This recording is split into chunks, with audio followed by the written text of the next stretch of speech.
We are Jade Falcon, great amongst the clans. We are warriors that fight with the strength of the falcon's claw and ascend to the heavens on the wings of the same. We remember, with the clarity of falcon sight, the words of Kerensky. Through the smoke of time he speaks to us, his chosen, and urges us onward with the promise of Eden. We will retake what is ours by right, that shining jewel, Terra. Not the vastness of space, nor the wolf's obstinate howl will stay us from our righteous goal. We are crusaders, and will trample all who stand in our way. Welcome to Trident Wargaming, a podcast dedicated to all aspects of tabletop wargaming. Your hosts are Bill and Andy.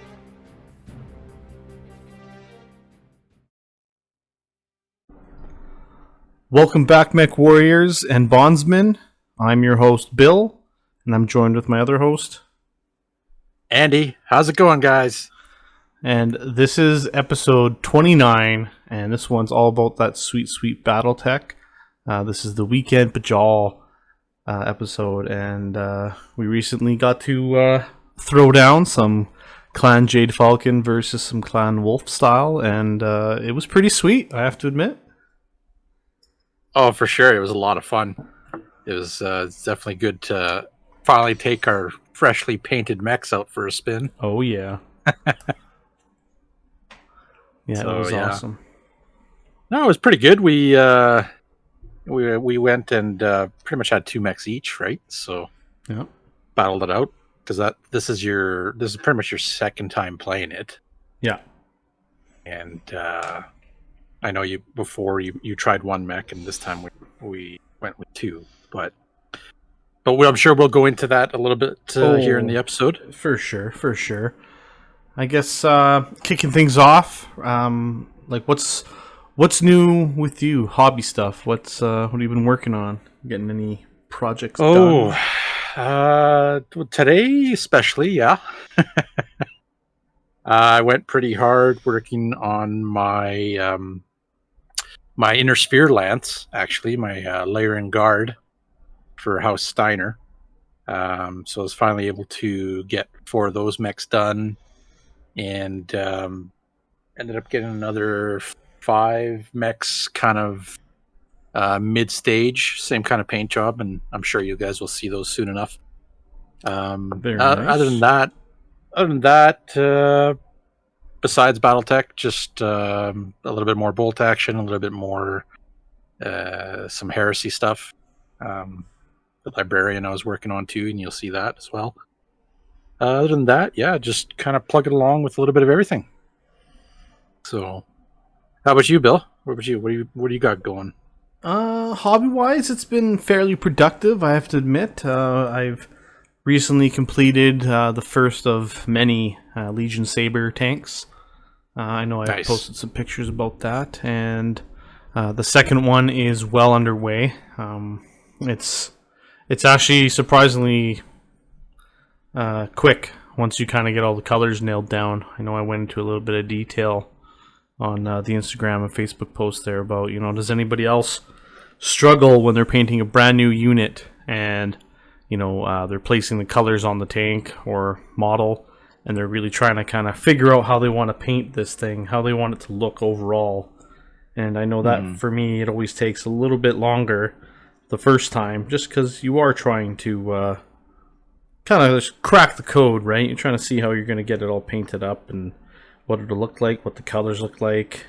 Do you like where they are? Do you want to make any changes? Because I very much like to try and plan out my painting as much as possible, so I don't have to have much downtime. That's kind of the whole name of the game, is as you're painting and getting things worked on, you really want to crush the amount of downtime that you have.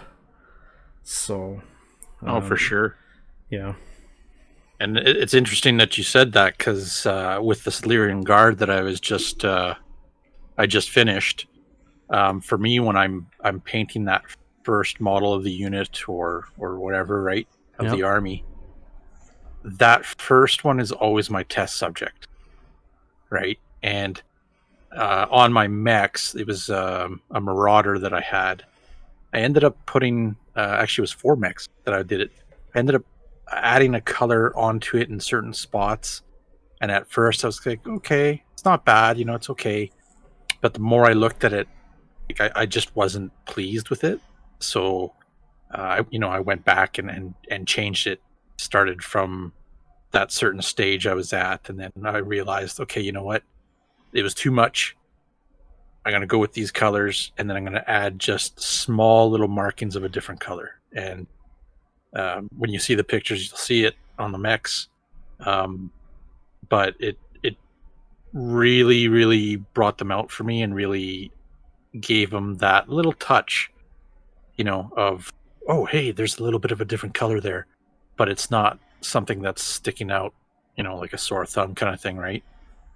So it's definitely a process, like you said, and cracking that code also, like you said, right? So yeah, no, it's kind of neat how that kind of just kind of fell into place there. There's this, I go through the same thing every time, so. Yep. But it's nice that Battletech is only, 4 mechs that I get to do that with, so. It's true. Yeah, very true, very true. Not 100 guardsmen or something.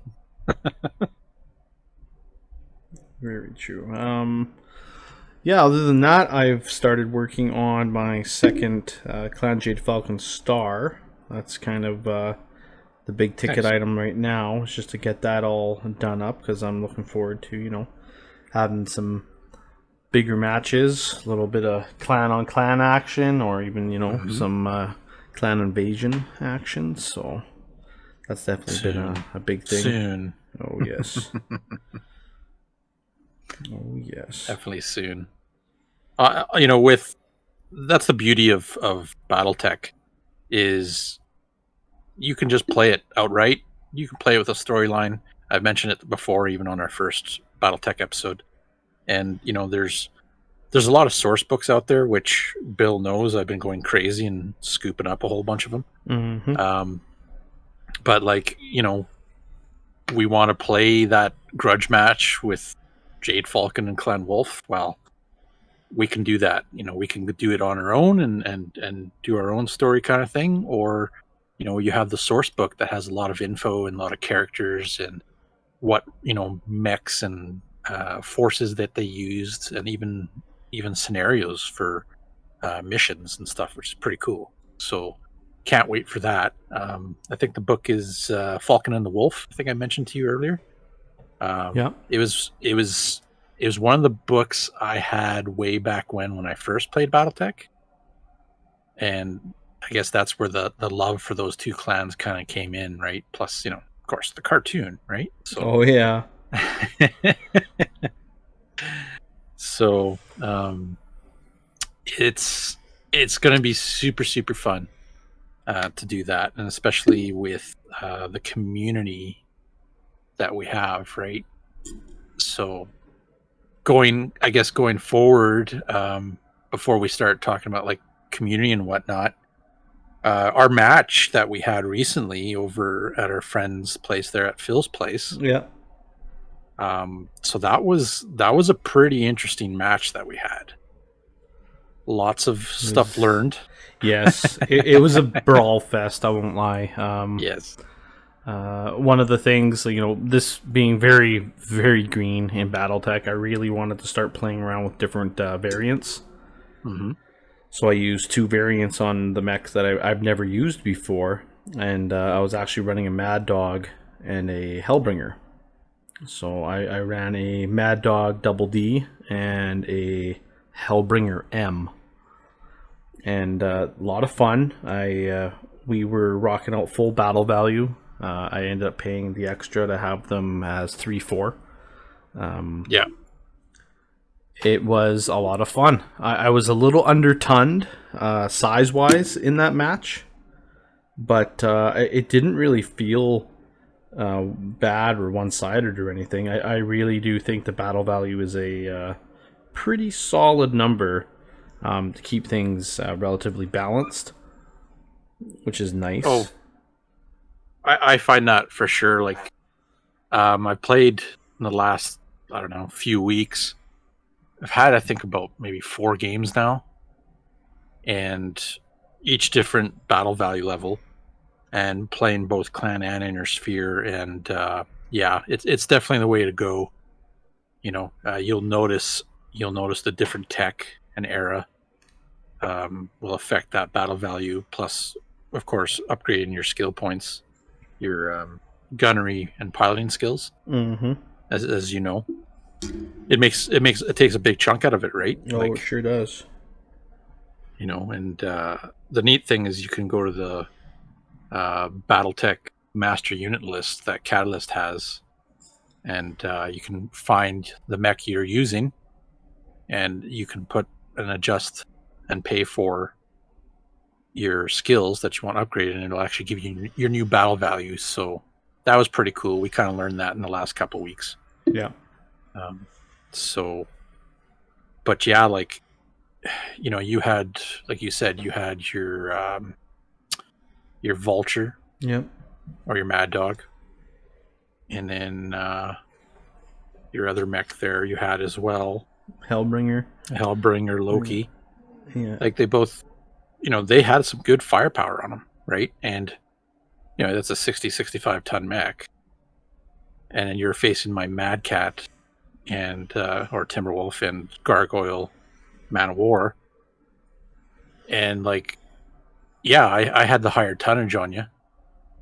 Weapon loadouts were a little bit different, but I mean, you also used your terrain quite well to your advantage. Like you learned from the first game that you played, right? Yeah. So I was able to tell. Like I was seeing it happening. I was like, oh, okay, he's trying to turn. He's trying to get on my left side, kind of thing, right? And as we're fighting through it, we realized how effective certain weapons are, and how some weapons they can put out a lot of damage, but they're not always a guarantee, kind of thing, right? So very true. Like your LRMs and whatnot. Yeah. Myself, if I do take LRMs, I always want to take 20s, right? 20s, 15s, take as big as you can, just to get that payload hitting. Unfortunately, you have clusters, so you're hitting in 5-point clusters, right? So that's the one, I think, a little bit of a downfall for LRMs. Maybe down in the future, when we start playing a little bit more and maybe looking through a little bit more of the book and some tech, there might be other stuff to help us out with that, like Artemis and Narc. Oh, for sure. All that kind of stuff, right? We haven't even touched that. So, but you have, pulse weapons. Yeah. Like you realized that game in that match how much you like pulse weapons. Oh, I did. Pulse weapons, honestly, were amazing. I had 3 medium pulse on my Mad Dog DED, and honestly, that mech was awesome. I've stuck medium range. Getting the +2 was super helpful. There was a point in time where I'm like, okay, well, I need a 2 to hit, because we're so close, no one's moved, we're kind of just right there blasting, and they're just auto hitting, and I was completely blown away. I couldn't believe it, honestly. Yeah, no, they're pretty good. I actually forgot how good they were, because I used to run the Mad Dog a long time ago, and it was the Prime that I liked, right? It had 2 large pulses, 2 medium pulses, and I think it was 2 LRM 15s or 20s, something like that. Been so long. But yeah, when you cut that range in, and you use those weapons to their advantage, it makes a huge difference. Oh yeah. And it's funny because that same day I actually taught 2 new guys, 2 of Phil's friends, that have, I think one of them maybe touched the game years ago, and the other one had never played it, and they caught on to it right away. But the one guy was playing Marauder that had pulses on him, and he right away he figured it out. Oh, these things give me a bonus. I'm going to use these. So instead of heating up and firing his ERPPCs all the time, he started using his pulses, and yeah, like effective, really effective, decent damage. Heat's not too bad, but especially with like, again, tech level. When you're playing with clan, everybody's gonna say clan's better, of course, right? Which I don't see that they're wrong, but each side has their own benefit. But yeah, clans can handle the heat way better. They're faster. They have more firepower, better range, and usually a better skill. So pretty good at that. Pretty good utilizing that kind of weaponry. So honestly, it's like, if you're just going in for a brawl, that's probably your best bet. Pulse. Yeah. Right.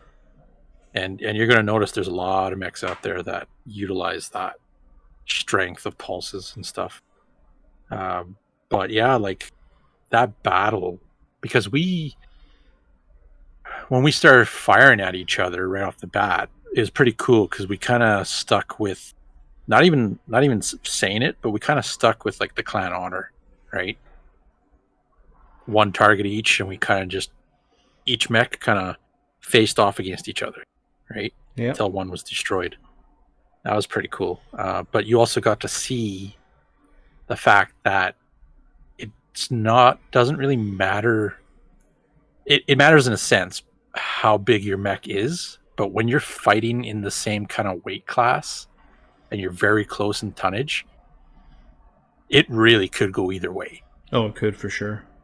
Right. So especially if you're using terrain, you're in some heavy trees and you're beside hills and you're using elevation, you're using your weapons of range in order to nail the guy with it.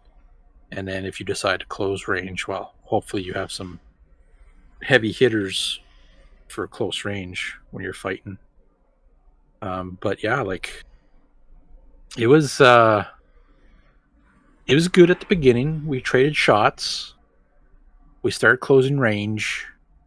We definitely started taking some damage. Like, oh yeah, armor was getting stripped pretty good. I know my gargoyle was getting stripped pretty heavy when I forced to go into the open to get sight on you. Yeah. Right, and then of course when we really got close, it was just a death spiral, really, on both ends of the battle with each mechs. Oh yeah, it was brutal. Like the close quarters really started to turn the momentum up. It was just as the turns kept going and you're getting through your firing, and you just like those mechs took so much punishment because the rolls, it's just spreading all over the whole mech for damage, and it was just like, holy man, like I was very impressed with how much abuse that gargoyle took.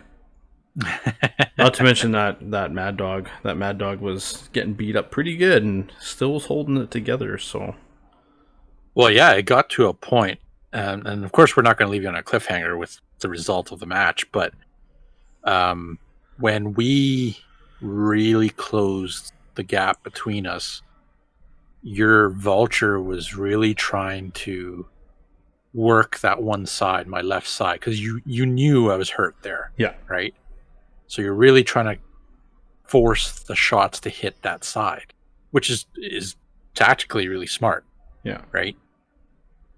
And then, of course, rolling initiative and whatnot, that always matters, but yeah, like working that side, hitting with the pulses, doing some internal damage. Like you ended up that same turn, like you ended up knocking out my leg on the gargoyle, and that same shooting phase, I got a lucky hit with the AC-20. Oh yeah, the Ultra AC-20, and I got a headshot on it. Right? Yep. Just blew your cockpit out. But like, if that didn't happen, like, sure, I'd be able to prop myself up and try to hit you, but more than likely, your shots are going to get even better, and you'd probably just take me out, right? Yeah. And your mech, well, like, it took damage, but it was still in pretty decent condition to fight. You didn't lose any weapons, no ammo explosion. No, yes, thank you, Case. Thank you. Exactly. But yeah, it was just that lucky shot. Like, I mean, we were throwing shots at each other so much that eventually it was bound to happen, right? So, but like, some of us were overheating, just alpha striking sometimes, trying to get that kill shot on each other. Red line pilot, here we are. Woo! But yeah, like, it's crazy how the battle goes, right? And it's like those key moments, those key decisions you decide to make. It's either going to work out for you, or it's going to get really nasty, right? So, you could just imagine the intensity of being in one of those battle mechs. Things are flickering, ammo's blowing up on you, starting to get hot in the cockpit. Just, oh dear, here we go. Is this it? But then on the other end, your Hellbringer, it was dishing out some punishment to my Mad Cat. Yeah, it was actually. It did better than I thought it would, to be honest. Well, you took out my leg on that side too. Yeah. Right? So ultimately it came down to like, oh boy, my mechs are down, lagged. Okay, I took out the Vulture, not bad. Now it's, now I got to try to get up or see if the Mad Cat can try to survive and do as much damage as I can to your Hellbringer. Pretty nasty back and forth kind of action that happened, and that's what you want in Battletech, right? Just back and forth slugfest. Definitely. Yeah, I mean, it would suck if there was 2 headshots and both my mechs were knocked out. But it happens. But yeah, just clan on clan is very brutal. Oh yeah. Very brutal. A lot of weaponry firing all at the same time. A lot of damage output. A lot of fun though. So definitely try it out, because we played. What did we end up playing for battle value? 5,500. Yeah. So 5,500. When I first made that the force, I think I was like, I ended up picking the same mechs, just 2 different variants. Yeah. I can't remember exactly which ones I picked, but like, I was way over. I was probably sitting closer to 6,500, right? So I was way over. So I had to decide, cut points and change the variants for the mechs themselves. But they still performed really well. Yeah, they did. Right?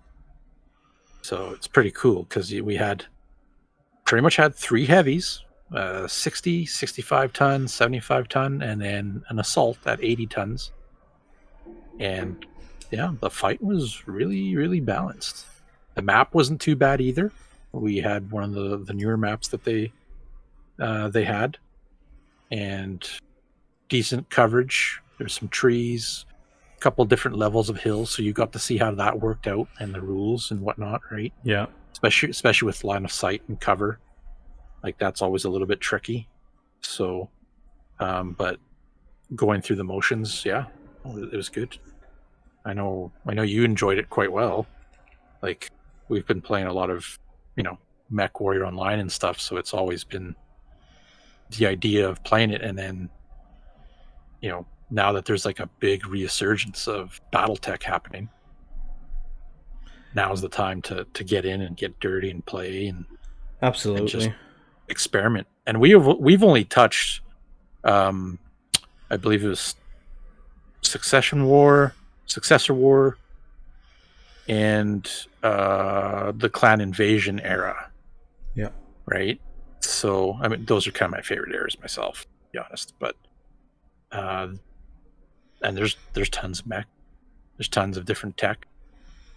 So once you start going further, then you start opening up other tech as well, right? Different tech that I know I haven't really touched too much in the past, so we'll see how that goes. But Clan Invasion, 3052, 3058, that kind of timeline is pretty cool. And you got, you'll notice the inner sphere mechs for Clan Invasion with the little symbol there. You'll see that they're starting to use double heat sinks. They're starting to use ER weapons. It's a different. Especially the double heat sinks. It gives the inner sphere a bit more of a chance because you're now actually kind of fighting on the clan level, right? It helps when you can manage that heat so much better. Well, that's a thing. The double heat sinks in game are so good.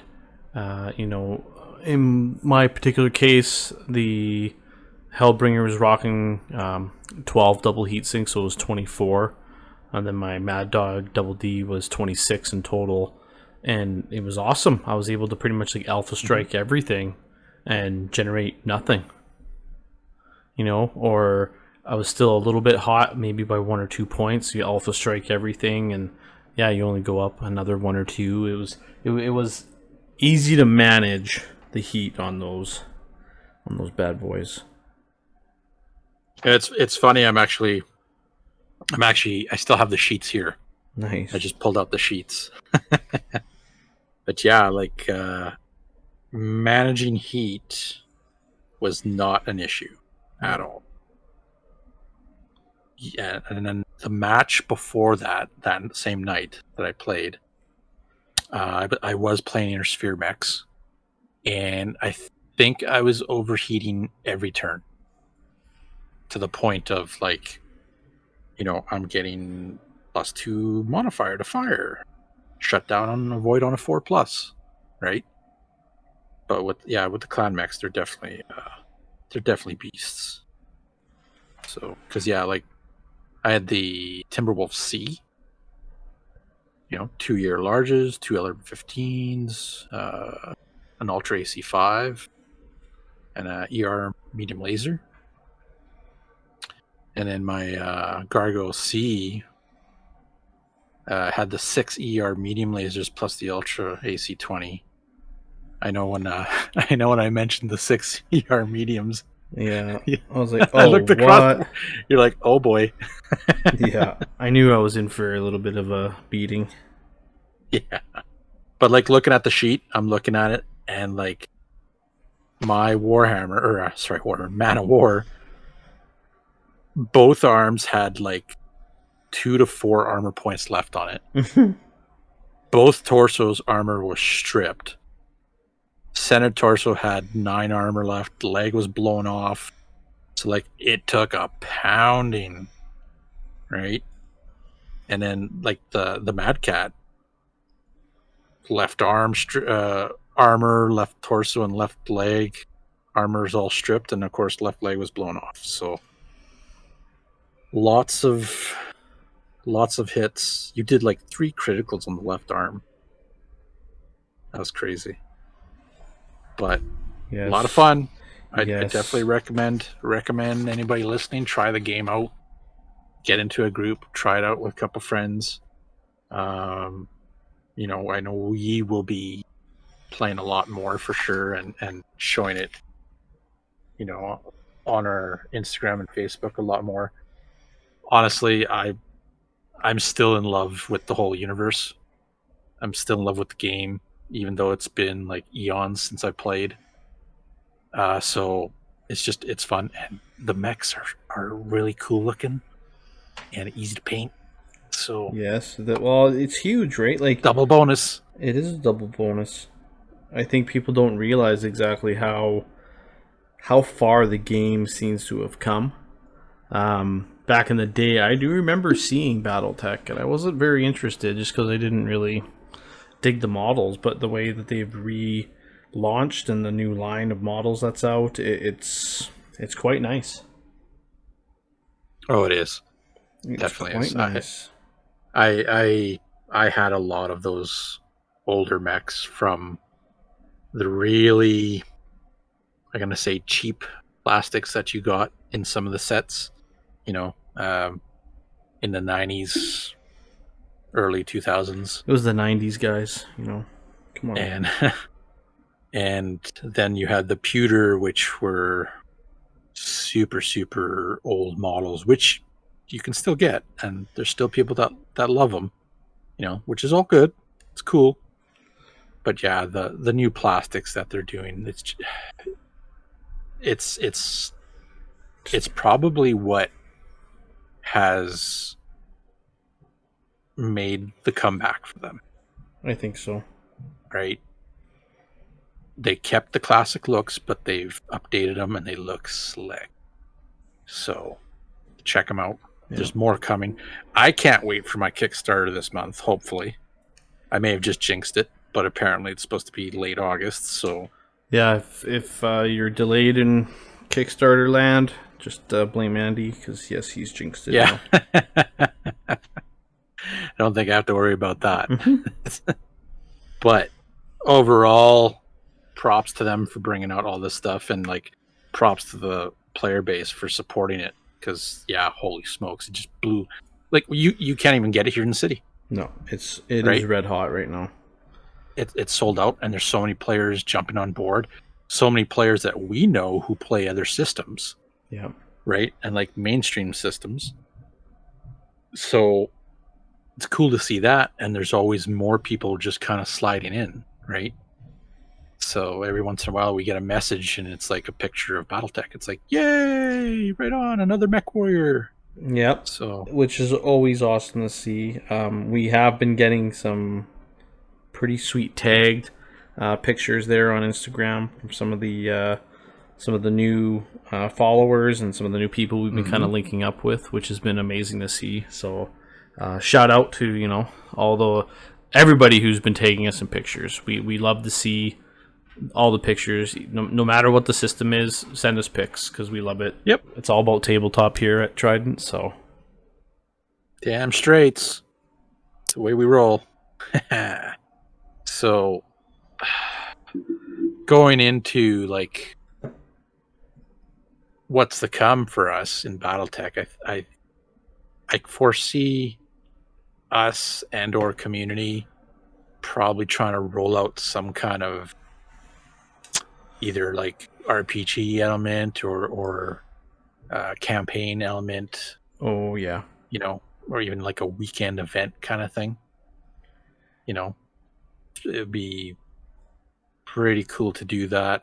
There's a lot of source books for that, or you can just kind of roll with the punches and do it yourself, right? So that's the beauty of the game. You can just make up your own thing and roll with it and have players have fun with it. So it's nice to see, though, that everybody is actually painting their stuff up, which is pretty cool. It's one of the few moments, there's a couple other systems we've jumped into where it happens like this as well. Heresy's one of the really big ones. But it's one of the few times that we've jumped into a game system with a group of people and everybody is getting stuff painted. Everybody's working on, their forces. Some guys are getting terrain. Other guys are gathering resource books. And it's just like, whoa. And there's a big crew that we're all talking with. So, that's killer. That's the kind of stuff that keeps gaming alive for everybody.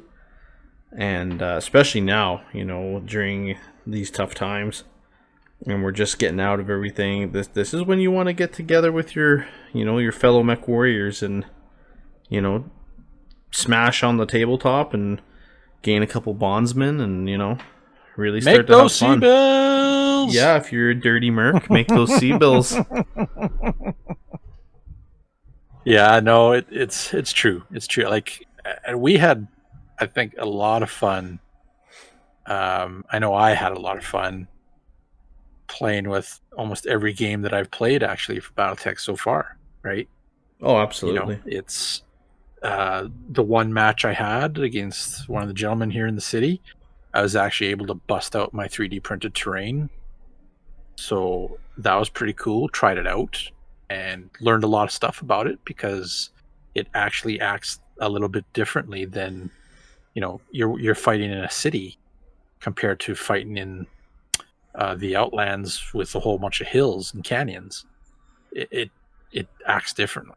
Yeah. Your line of sight a lot of times is blocked completely just because of how tall these buildings are and stuff. So, and then there's also like, if you're running and you try to turn on pavement, there's a chance your mech can skid, right? And there's rules for that. So it's pretty cool. It's I'm building more.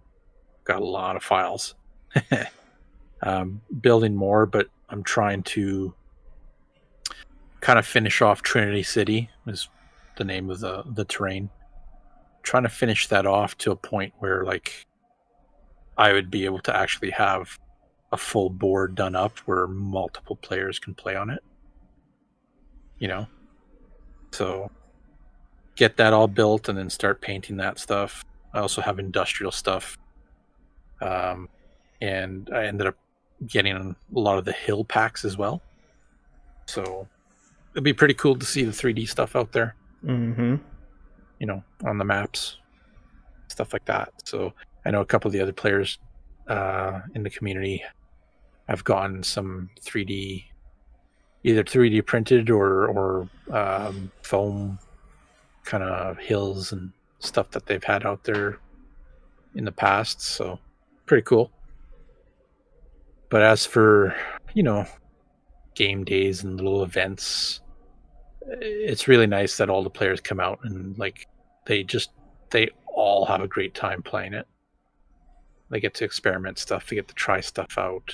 Like we haven't tried anything but mechs, right? That's true, yeah. So I'm sure that will come down the road. I'm sure we'll start playing some scenarios instead of just an all-out brawl. But yeah, it's gonna be good. Guys are playing or building their forces based on the battle value. So, and it's interesting with like battle value because now, I've played 3 different levels, right? And also playing clan and whatnot and your sphere. I think probably about, I'm going to say 6,000 to 8,000 is probably pretty good for like an evening. Yeah. 4 to 6 hours if you want to spend that long playing it.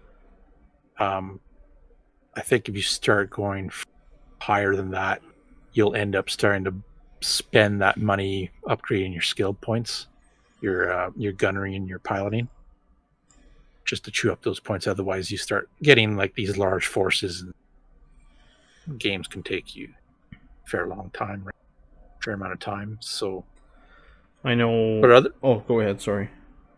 No, I was just finishing. I was just going to say, but otherwise, like, love the frickin' game. As for going into Alpha Strike, we haven't tried that yet, but it will be coming, I'm assuming. I know I have the book for it, so at one point we'll try it out. Yeah. But the whole aspect of actually seeing your damage on the sheet, it's definitely what I like to look at, play as. So. Oh, definitely. I know with some of the bigger battle value style games, one thing that I'm really trying to keep in mind while I'm making lists is I still want to run true to the clan. I still want to run stars, full stars of 5, which means, as a clan player, you won't be taking all the big toys. You will kind of be taking some smaller stuff to be able to fit it all in. And what I've noticed is, just from the first game and even the second one, I really think these lights and mediums have a huge role to play in these games. I am looking forward to using, some of my smaller stuff. Mist Links for sure is one I really want to, embrace. The first game I ever played, I did rock a Shadow Cat, and the Shadow Cat's no slouch.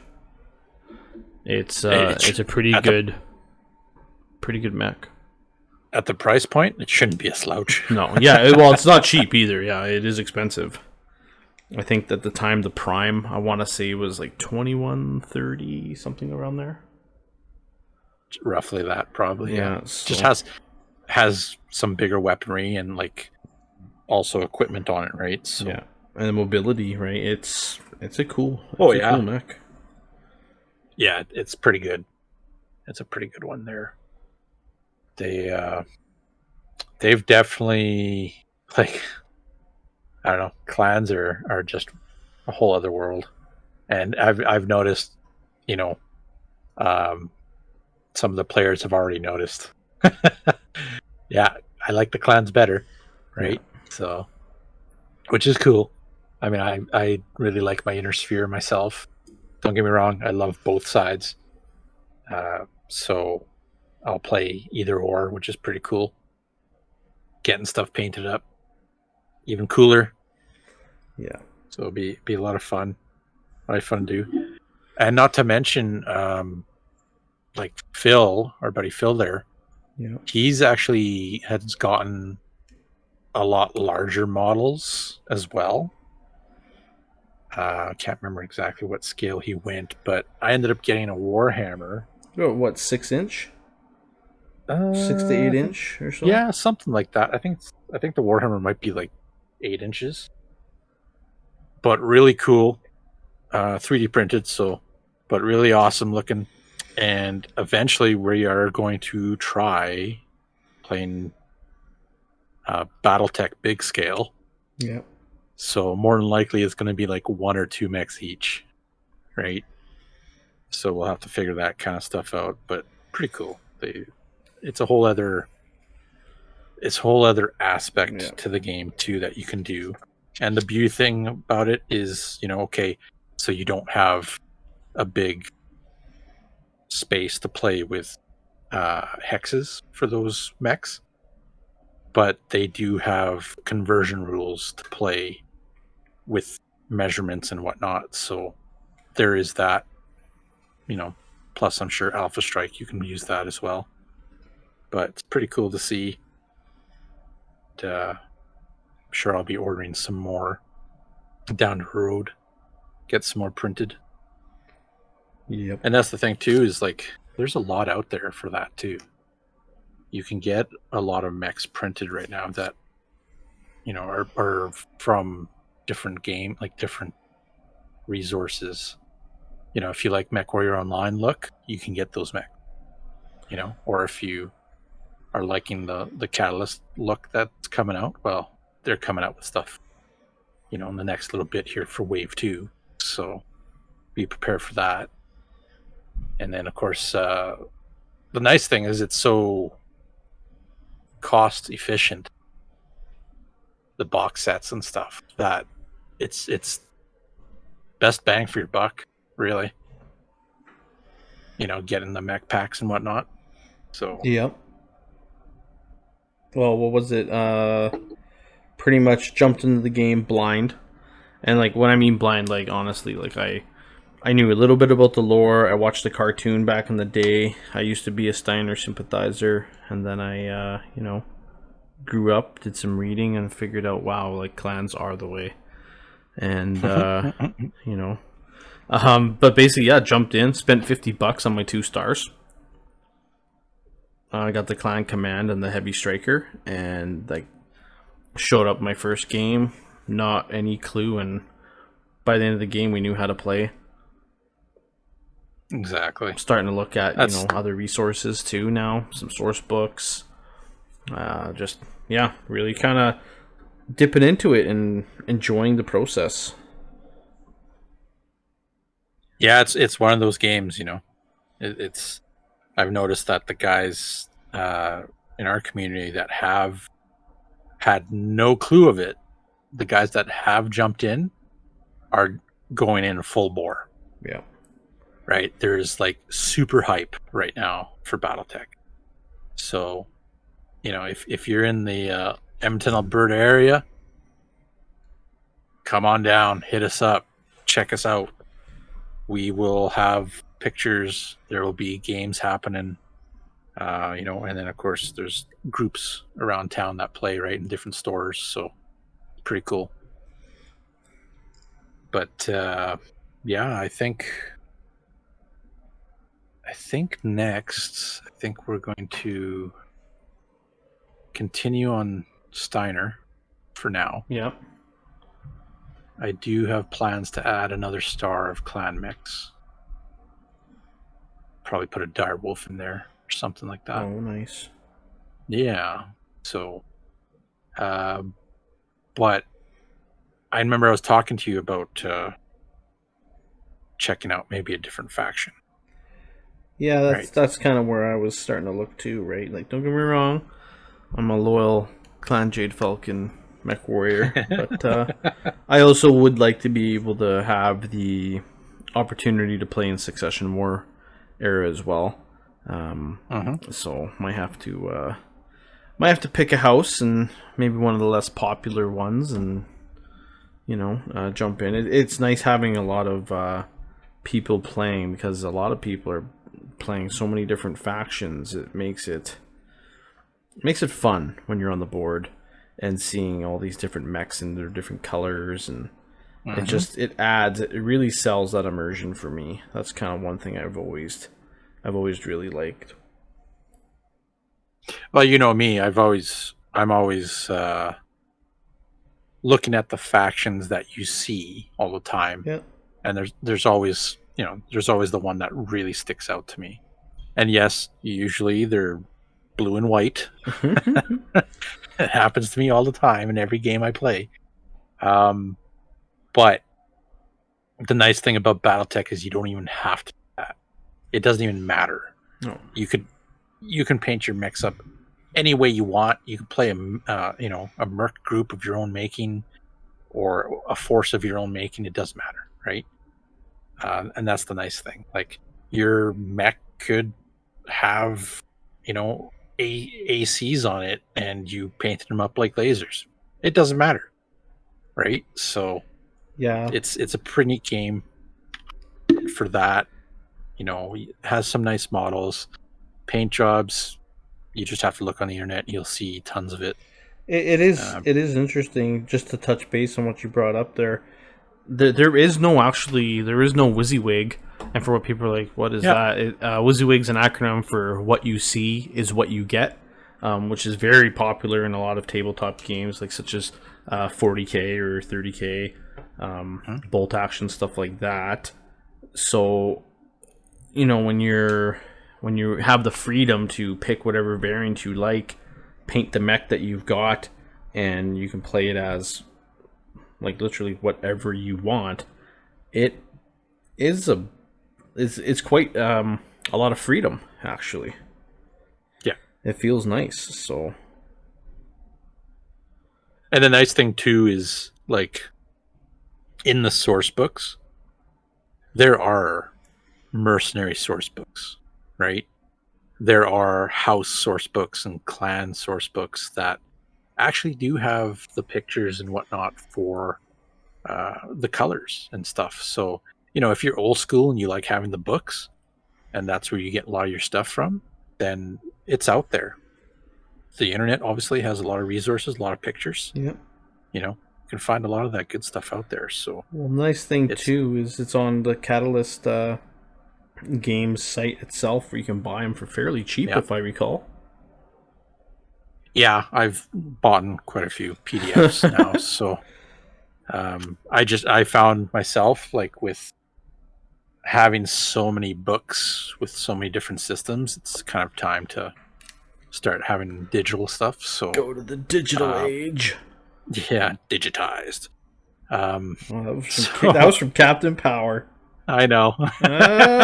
Just aged myself, right? If you know what Captain Power is, leave us a comment, because it was pretty sweet. Yeah, it was pretty good, actually. But I'm super excited to play more. Yes. Honestly, it's... And you may have noticed this has kind of pulled me away a little bit from some other systems. So, Like painting wise, still doing painting, various different systems. But right now, Battletech is super hot, and I'm in my glory with it right now. I feel it, man. I feel it. It's, I know I have a fairly decent sized word bearers army to paint for my Horus Heresy, and I will get there. I will, but I am definitely enjoying the shit out of painting these Jade Falcon mechs. It's a lot of fun, and it's a nice palette cleanser, honestly.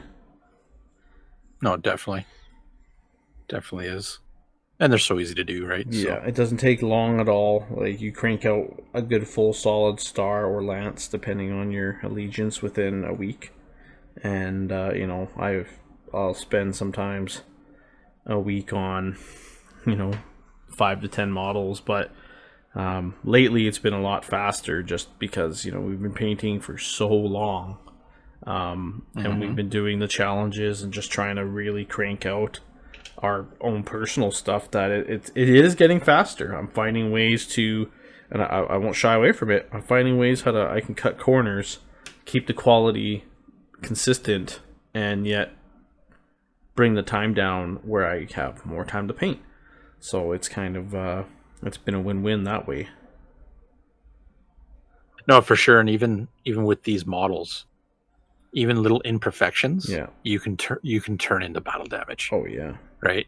So like it's they're so simple,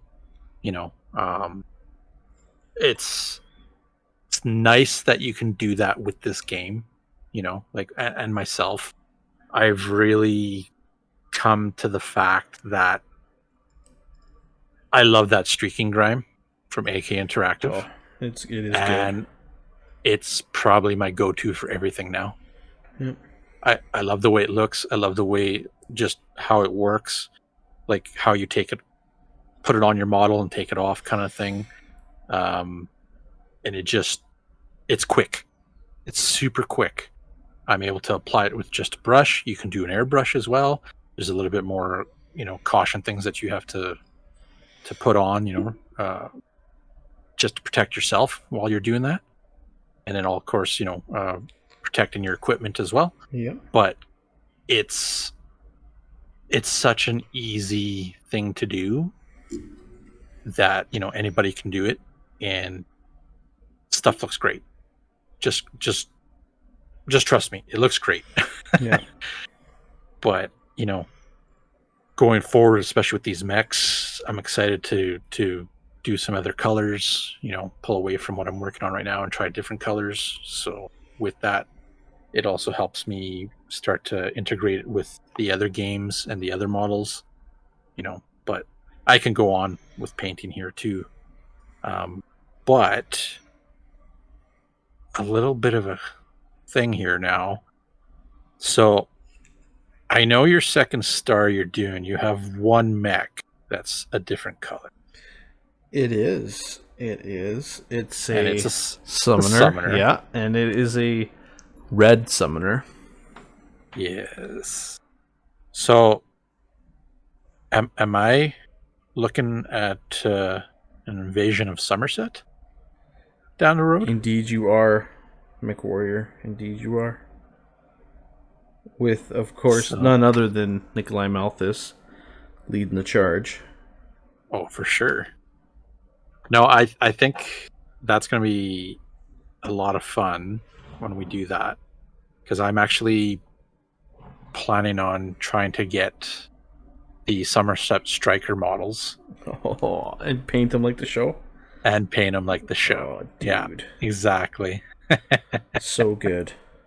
So, I have a Mauler right now, but I'm going to reach out and see if I could get some printed off of one of the guys here. Oh, killer. But having the source book for that, the Somerset Striker, it'll be really fun to play that, just kind of battle it out, see how it goes, do the missions, right? Yep. And then have those guys all done up like that. So it'll be glorious. I'm sure there'll be Batchall issued and refuse your what? That's right, yeah. You dare refuse my Batchall? So it'd be pretty cool. And that's the fun of it, right? You can have lots of fun like that with it. So, and nice thing is a lot of the guys will jump aboard Oh, and definitely. play that. So They definitely pretty will. cool. Yep. And don't worry, we'll be posting so many pictures. You will not miss out on the sweet Battletech action, because yeah, we'll be flooding it out. Oh, 100%. It has been a good system. It has, and the beauty about it too is you can use bare minimum or as much as you want from source books in this game. Not everything has to be used, so lots of options. If you're going into super detail and you want to start playing with even more, there's tech manuals that have that kind of stuff, right? So if you want to just play straight out of, the Total Warfare book or the Battle Mech manual, that's all you need. Yep. Honestly, that's all you need. So, yeah, give her hell. It is good stuff, guys. Like, I definitely can't recommend it more. And this is coming from a long-term Games Workshop kid. I started playing in 2nd edition, like knock the dust off. But yeah. 2nd edition. I started when I was 10. I've been a Games Workshop kid, like diehard loyal the whole way, and jumped into Battletech recently, like just super recent, and it's been great. It has been a super refreshing rule set to play, especially when you're jumping in with a group of friends. So if you can convince you and a buddy to even split a starter pack or each get a starter, like the Clan Invasion one, then the Intersphere side, and you can just bang out a game, it's awesome. You will not be disappointed whatsoever. Oh, definitely. So, also, I guess a note, if you've made it this far, we want to throw out a huge thank you to everybody who's been supporting us on Instagram and on Facebook and on our Podbean and YouTube. We just were like looking, we're like, wow, like we hit like 560 followers on Instagram, which has blown me away, because we've been we're just posting the stuff we're working on. We're posting the games that we like, and we're super happy and excited to share our experiences with you. And from the amount of followers and likes that we're getting, you guys are happy to have us share that with you. So a big thank you there. And yeah, we hit like our Centurion, our 100 subs on YouTube, which was also surprising. It was just like, oh wow, like we're putting out the content for you guys to enjoy and to listen, and also because we have a passion for all things tabletop. Like, that's no joke. So a big thank you. And again, keep all your comments coming, keep all your pictures coming. We love checking it all out. I know there's been a few different people that have been kind of starting to shout out and invite us to a bunch of different heresy events around, and right now we're not quite out of the woods yet, but come next year I think we'll be coming to a few different events. I know there's some of the guys in Florida that are going hard. In Texas there's some stuff rolling. It's going to be great, so definitely looking forward to that. And then also closer here to home, there's a group of boys in BC that are going to be rocking out some events and whatnot. So we'll be sure to be, the traveling Trident crew will be up and about and rolling out. So definitely looking forward to that. And just can't say it enough. So yeah, thank you so much for everything, guys. We appreciate it. I couldn't have said it any better. So thanks, guys. Yep. Well, I guess yeah, that's kind of it for this particular episode. It was a quick and dirty, but it's it was just we had to talk about the game. We had to talk about the weekend gaming that we did, because it was killer. A lot of fun. So keep your lasers cool and keep your LBXs loaded. And we'll definitely catch you guys next time. See you.